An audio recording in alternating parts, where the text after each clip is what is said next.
very comfortably as well, by the way. As we go back to green with an hour and 6. Well done to the repair crew. They knocked a good 5 or 6 minutes off what I thought it would take them to do it, and the two Corvettes are at it, and here comes Kevin Estre side by side for the two C8Rs, and Estre's following through. He might just sneak between them here as they go to NASCAR corner, trying it round the outside, still sticking it to the Corvette, and there's a touch. Someone is going to end up on the grass, and it's the WeatherTech car.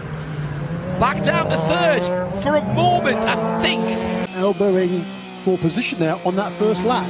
The first two car, by the way, in GTD at the restart did not stop. I think Mike Skeeters now, as he brought that car into the pits as he has to make his, what he hopes, I guess, will be his final stop. Doesn't get that one done. He's in the tough position, isn't he, of defending and attacking at the same time. Right into that at the moment, because we're not really sure how this is going to unwind. At the front of the field, it's much easier. We reckon all of these cars have got to stop, and here comes Estre again, trying to use the traffic to his advantage. They're up behind Frank Pereira in that green GRT Grasser Lamborghini, and it's a bit of hip and shoulder on the leader, and he's gone through. Forceful, very forceful indeed, paid traded. And Estre goes through the lead, and Garcia drops to where we saw Bill Oberlin make the pass earlier on, but that was with the help, at least, no fighting from the Lamborghini. And now, well, live by the hip and shoulder, die by the hip and shoulder, because Nick Tandy says, you do that to my teammate, I'm going to do the same to you, and ushers the Porsche off the road on the exit of Oak Tree. Right behind the gearbox of that Porsche, we can say, with things reversed in that brand new 911 RSR, and Bourdais can't get through at the second time of asking. He was ahead between the chicanes, don't touch there though, as again Fred McAveeky is forcing the issue on the outside of the chicane as they left that area. Very little track given to Sebastian Bourdais. I'd say Fred Macco more within his rights that time, rather than zigzagging across the track. He was just using the racetrack that was available to him, and Bourdais had to go around the outside, but just wasn't given the space. And this time into Mulsanne corner, there's nothing between them. Bouncing over the curve, Fred McAveeky in 91 Porsche actually dropped one of the wheels, the rear left, into the gravel trap briefly there, just to show how hard both these French drivers are racing into the first of the right-hand kinks down that straight between Mulsanne and Indianapolis, and darting to the inside to take the natural racing line was the Porsche. You can barely see the Ford behind the Porsche because it's so close, and surely not round the outside into the right-hand kink. Yes, Sebastian Bourdais with an awesome move, perhaps one of the overtakes of the race so far, with 3.5 hours still to go. But Fred McAveeky is going to be late on the brakes into Arnage corner. Surely you can't make that work into the 90-degree right-hander. He can't, and I reckon that might be job done now, although yeah, Ford think it's happened as well. But here comes Fred McAveeky again with awesome slingshot speed out of the Arnage corner. Again, Sebastian Bourdais being forced almost into the Armco barrier there, and Fred McAveeky, well, he's already got the spotlight shining on him for poor driving.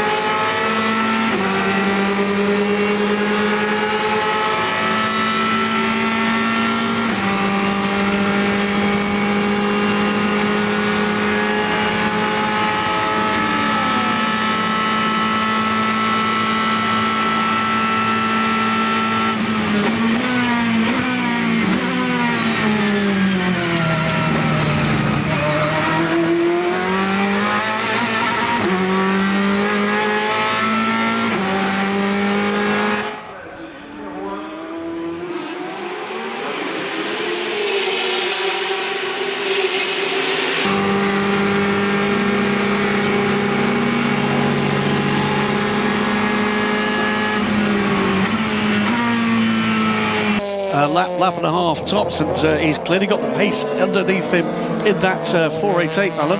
Yeah, well, he was 8/10ths quicker in qualifying, and that lap was 8/10ths quicker again than Christensen, so it's a reflection of what happened in qualifying. But the sheer pace is there.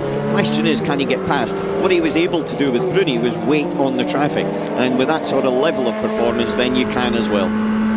The other Aston Martin is way back, so Porsche do have the opportunity here to throw the dice. Looking down the inside. to Stowe. It was always going to be a bit of a braver manoeuvre than he tried there to be able to pull it off, but it was a case of showing what was possible.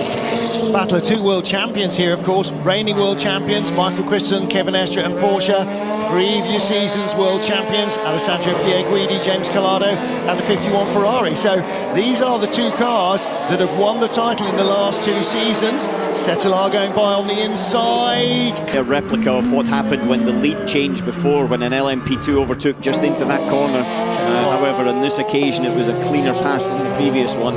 Ferrari is mighty close under. With the momentum. Sorry, Alan. Ferrari's mighty close under braking, isn't it? Watch Maxime Martin, he's closing, edging towards this pair. I'm sure Alessandro Pierguidi's engineer is saying the Aston Martin is coming. You need to get by him now, whatever the Italian for that is. Alessandro all over the back of Michael Christensen. Door shut in Luffield. He's going to look to go around the outside and cut back underneath. Can't do that there. Ooh, or can he? Looks like he's got grip to spare, Alan, as well. Well, I think they're on the soft tyre, or the medium tyre actually, and he definitely does. And now Christensen, now defending, he's gone round the outside. Phenomenal stuff around the outside at Copse Corner. Keeps it calm, not quite clean, but that's a racing move. Now he's got the inside into Maggots, but the Porsche still alongside. And finally concedes into Beckett's, and the Aston Martin's gone off. Way off there, way off wide. James Calado, Urjo's in there as well. That's not going to help the Porsche. It's not going to help either Porsche. So the second place car of Mikkel Pedersen having a run. Mikkel Pedersen didn't quite get close enough. He's got much fresher tyres than Riccardo Pera, and Nico Veroni is right there as well. If Veroni plays his card right, he might get by both of them. That would be tough. They got the road blocked, haven't they, between the pair of them on the run up towards Ascari. So, Riccardo Pera braves it out on the inside line and compromises his pace into Ascari. This might come towards the Corvette at the Parabolica. He's got a great run, Ant. Yeah, brilliant run. He's just slipped out there, the slipstream, after that fantastic exit from the Ascari chicane. He now gets in the slipstream of the other Porsche in front and gets the job done. That's one of them down in towards the final corner. Next up will be into turn one. And there's a hypercar Porsche in the mix as well, slicing his way through, under and over and into the pit lane. Pera paints himself onto the white line on the inside. He's going to make the Corvette go the long way. He's trying to break the slipstream, yeah. But it's not going to work. He's under immense pressure here. He ducks at the last minute to the inside to defend that line and holds on for now. But nice clean defence, one move into the middle of the road. He is doing a great job. I wonder how long. That's where he was strong before. He's strong there again this time and drafts past the Porsche on the run towards with a thumbs up by Kasberg. He approves, but he's not giving up. Well, no, Riccardo Pera will not give up. Peroni sticks it out though, and he goes through. Peroni, though, will be the first of these three back onto pit lane. Then after that, some little while later, it will be Pera, and then Pedersen. What did Corvette Racing do in Monza last year? They won in GTE Pro. Could they win? And there was a deliberate gap between the back of the LMP2s and the start of the GT Pro, so they've come through Tête Rouge a little later, but a cracking run now for Harry Tincknell on Nicky Team, and they almost touch door mirrors as they break for the first chicane, the Forza Motorsport chicane. So Nicky Team, if he didn't know he was in a motor race already, he sure does now. And already up to third position, the Corvette as well, so retaining that third place. In fact, the Rockefeller, Garcia, Magnussen, Corvette, it's Garcia who took the race start. Again, Harry Tincknell has a good old look, and the 66 was on the move into the second chicane as well, and Ollie Plam might have bagged a position on Davide Rigon. We'll check them through the split at the end of the Mulsanne.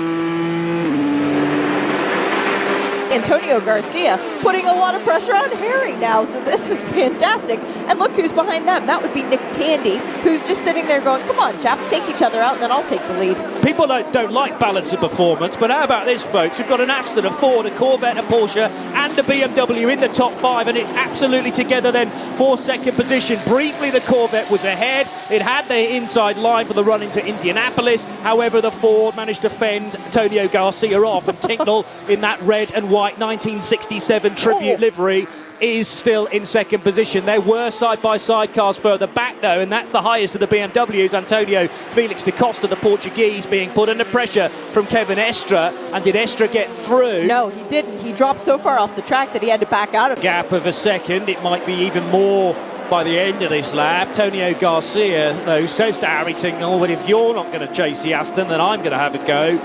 And overtook the 1967 tribute car. 8 minutes in. Joey Hand inside the 4. No love lost between these two organizations.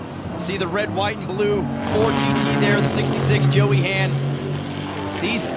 Not these two cars specifically, but we may see some contact right here. Look at this. This is a tough pass into turn 6, but it is being made. But Joey's going to have a run back up the corkscrew. This is what Laguna Seca really lends itself to, having to be aggressive into the corkscrew. Pass made. These two guys know each other really well. Joey just tried to hang on there. He used to drive for Tony Miller's dad in a BMW years ago in his sports car career. They know each other well and treated each other with a lot of respect. This is dangerously close to weaving around now by Ollie Govan. He made the move to the inside, Germany, and then whizzed back across to the middle of the circuit. Yeah. It's Intense. intense. Yeah, I mean, you're not going to call a penalty for that at this stage, particularly on two teammates, I believe. There is the Comes wide. Is that slow? Goes wide. Babini's slowing down. Yep, Babini's slowing down. He has. There's drama. Fabio Babini in the 20th Lambo is slowing down. Rene Rast is going to go back to the lead. The two Corvettes are side by side and through. Goes Antonio Garcia. And he's wide. wide in turn 1. Through back goes Ollie Govan. Whoa! Changing positions on the penultimate lap. And meantime, Babini is out of fuel. The line. Right on the line. It is Katzberg from Faulkner. The two vets aren't finished yet. Here they come on the high banking. And Ollie Govan round the outside. Almost got Defense to the inside. 12 hours of racing, and it has come down to this. Ferrari versus Porsche. Bergmeister gets on the inside, can't quite execute the move. Those Michelins are tortured on that Ferrari, double stinning them. They're at their end of their life right now. Bergmeister has the stronger car handling-wise. And he comes off the corner better. Nicer run off that corner will give him an advantage. Headed down here. The two most successful marks in Sebring history, and they are going blow for blow. Ferrari and Porsche. Who will it be come the end? Bergmeister hugs the inside line. He's got to set him up here. He's got to get a run off 16. It's all about this corner, Calvin. Look at this run. Here's the run. Mello comes over to try and block him, but Bergmeister, he's right up against the wall. How close do you like it? This is a drag race down towards turn 17. Comes the Ferrari. The Ferrari comes back. It's on the wrong side. It's outside. Bergmeister has the preferred line. Mello's going to have to do the hard work, and he hasn't got enough. Has he switched on him? He gets the inside run.